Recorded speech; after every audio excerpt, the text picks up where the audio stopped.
Գիտեք, եթե ինքը հարմար կնկատի այդ մասին ասել, թող ինքը ասի, բայց կարծեմ հրապարակայինորեն արտահայտված է այդ մասին։ Այո, Վազգեն Սրբազանի մասին է անունն է տրվում։ Գևորգ Սրբազանի դերակատարություններ կարծում եմ պետք չի գերագնահատել։ Հիմա եթե ինքը խնդիր է ունեցել, նեղսրտություն է ունեցել, խնդիր չկա։ Ես իր նկատմամբ ոչ նեղսրտություն եմ ունեցել, ոչ թշնամանք եմ ունեցել։ Իրենից պետք է հասկանալ դրա պատճառները։ Որևէ խնդիր չեմ տեսնում։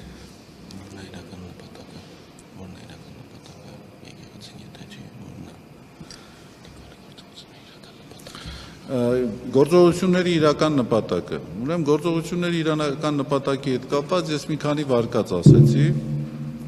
Ես չեմ բացառում աշխարհաքաղաքական գործոնը, քաղաքական գործոնը, նաև անձնական գործոնը ունենալ ձեռնասուն ուղղակի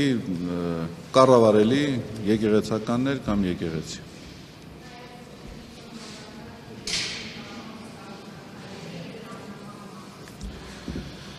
Եկեղեցու նկատմամբ վստահությունը ուղիղ համեմատական է նրան, թե եկեղեցին ինչ դիմակայունություն, ինչ սկզբունքայնություն կդրսևորի։ Ես այս առումով